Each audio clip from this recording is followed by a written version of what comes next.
ಬಿಜೆಪಿಯವರು ನೀವು ಲಿಂಗಾಯತರನ್ನ ಟಾರ್ಗೆಟ್ ಮಾಡ್ತಿದ್ದೀರಾ. ಛಲವಾದಿ ನಾರಾಯಣ ಸ್ವಾಮಿ ಅವರೇ, ನೀವೆಲ್ಲೋಗಿದ್ರಿ? ಯಡಿಯೂರಪ್ಪ ಸಾಹೇಬ್ರನ್ನ ಅಧಿಕಾರದಿಂದ ಇಳಿಸೋವಾಗ, ಯತ್ನಾಳ್ ಅವ್ರನ್ನ ಸಸ್ಪೆಂಡ್ ಮಾಡೋವಾಗ ನೀವೆಲ್ಲೋಗಿದ್ರಿ? ಲಿಂಗಾಯತರನ್ನ ತುಳಿತಾ ಇದ್ದೀರಾ ಬಿಜೆಪಿಯವರು, ಹಿಂದುಳಿದವ್ರನ್ನ ತುಳಿತಾ ಇದ್ದೀರಾ ಬಿಜೆಪಿಯವರು, ಅಲ್ಪಸಂಖ್ಯಾತರನ್ನ ತುಳಿತಾ ಇದ್ದೀರಾ ಬಿಜೆಪಿಯವರು. ಎಲ್ಲಾ ಸಮುದಾಯಗಳನ್ನ ಟಾರ್ಗೆಟ್ ಮಾಡ್ತಿರೋದು ಬಿಜೆಪಿಯವರು. ಸುಮ್ಮನೆ ನಿಮಗೆ ಯಾವುದೋ ಒಂದು ಪೋಸ್ಟ್ ಕೊಟ್ಟು ಹಂಗೆ ಸುಮ್ಮನೆ ಬಿಡ್ತಾ ಇದ್ದಾರೆ. ಬಾಯಿ ತೆಗೆದ್ರೆ ಬಾಯಿಗೆ ಬಂದಿದ್ದು ಮಾತಾಡ್ತೀರಾ. ಅಲ್ಲ ಸರ್, ಸುದೀಪ್ ಸರ್ನಾಗ್ಲಿ ಬಿಗ್ ಬಾಸ್ಗಾಗ್ಲಿ ನಮ್ಮ ಸರ್ಕಾರಕ್ಕೆ ನಮಗೇನು ಸಂಬಂಧ? ಏನೋ ಎನ್ವಿರಾನ್ಮೆಂಟ್ ಕ್ಲಿಯರೆನ್ಸ್ ಇರಲಿಲ್ಲ ಅಂತ ಅವ್ರು ನೋಟಿಸ್ ಕೊಟ್ಟಿದ್ದಾರೆ, ಕ್ರಮ ತಗೊಂಡಿದ್ದೀವಿ. ನಾವು ಇವತ್ತೇನಕ್ಕೆ ಓಪನ್ ಮಾಡೋಕ್ಕೆ ಅವಕಾಶ ಕೊಡ್ತಿದ್ವಿ? ನಮ್ಮ ಸರ್ಕಾರದ ಗಮನಕ್ಕೆ ಬಂತು, ಇಮಿಡಿಯೇಟ್ ಆಗಿ ಕ್ಲಿಯರೆನ್ಸ್ ಕೊಟ್ವಿ.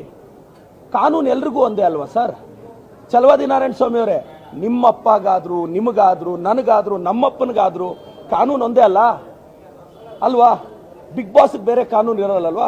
ನಾವು ಕನ್ನಡ ಚಿತ್ರರಂಗದ ಪರ ಇದ್ದೀವಿ, ಸುದೀಪ್ ಸರ್ ಪರ ಇದ್ದೀವಿ, ಬಿಗ್ ಬಾಸ್ನ ಗೌರವಿಸ್ತೀವಿ, ಒಂದು ಮನೋರಂಜನೆಯನ್ನ ಎನ್ಕರೇಜ್ ಮಾಡ್ತೀವಿ. ಸುಮ್ಮನೆ ಬಾಯಿಗೆ ಬಂದಿದ್ದು ಇಶ್ಯೂಸ್ ಎಲ್ಲ ತಗೊಂಡು ಮಾತಾಡಬೇಡಿ ಛಲವಾದಿ ನಾರಾಯಣ ಸ್ವಾಮಿ ಅವರೇ ಅನ್ನೋದು ನನ್ನ ಅಭಿಪ್ರಾಯ.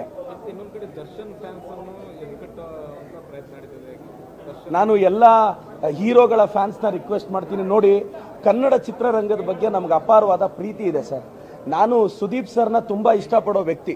ನಾನು ಸುದೀಪ್ ಸರ್ ಫ್ಯಾನು ಅಷ್ಟೇ ಅಲ್ಲ, ನಮ್ಮ DK ಸರ್ ಎಲ್ಲರೂ ನಾವು ಗೌರವಿಸ್ತೀವಿ. ಸುದೀಪ್ ದಯವಿಟ್ಟು ಛಲವಾದಿ ನಾರಾಯಣ ಸ್ವಾಮಿ ಅವರೇ ರಾಜಕಾರಣದ ತರ ಮಾಡಿ.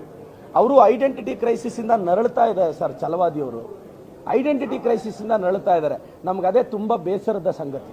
ಇಲ್ಲ ಸರ್, ನೋಡಿ, ನಿಮಗೆ ಗೊತ್ತಿರಲಿ ಸರ್, ನಮ್ಮ DK ಸಾಹೇಬ್ರಿಗೆ ಚಿತ್ರರಂಗದ ಮೇಲೆ ಅಪಾರವಾದ ಪ್ರೀತಿ ಇದೆ ಸರ್. ಸರ್, DK ಸಾಹೇಬ್ರದ್ದು ಒಂದು ಕಾರ್ಯಕ್ರಮಕ್ಕೆ ಸುದೀಪ್ ಸರ್ ಗೆಸ್ಟ್ ಆಗಿ ಬಂದಿದ್ರಲ್ಲ ಸರ್. ಅಷ್ಟು ಬೇಡ ಸರ್, ನನ್ನ ಕಾರ್ಯಕ್ರಮದ ಒಂದು ಸುದೀಪ್ ಸರ್ ಬಂದಿದ್ರಲ್ಲ ಸರ್. ಸರ್, ಈ ವಿಚಾರ ಕಮ್ಯುನಿಕೇಶನ್ ಪ್ರಾಬ್ಲಮ್ ಇಂದ ಆಗಿದೆ. ಅಟ್ಲೀಸ್ಟ್ ಇಂಥದ್ದೊಂದು ಗೊತ್ತಿದ್ರೆ, ನಮ್ಮ ಗಮನಕ್ಕೆ ಬಂದಿದ್ದಿದ್ರೆ ನಾವು ಖಂಡಿತವಾಗೂ ಆವತ್ತೇ ಜಿಲ್ಲಾಡಳಿತವನ್ನ ರಿಕ್ವೆಸ್ಟ್ ಮಾಡ್ಬಿಡ್ತಿದ್ವಿ. ಒಂದಿನ ಆದ್ಮೇಲೆ ನಮ್ಮ ನೋಟಿಸ್ಗೆ ಬಂತು. ನಾವು ಸುದೀಪ್ ಸರ್ನ ಗೌರವಿಸ್ತೀವಿ, ಅಭಿಮಾನಿಸ್ತೀವಿ, ಅವ್ರಿಗೂ ನಮ್ಮ ಸರ್ಕಾರದ ಮೇಲೆ ಗೌರವ ಇದೆ.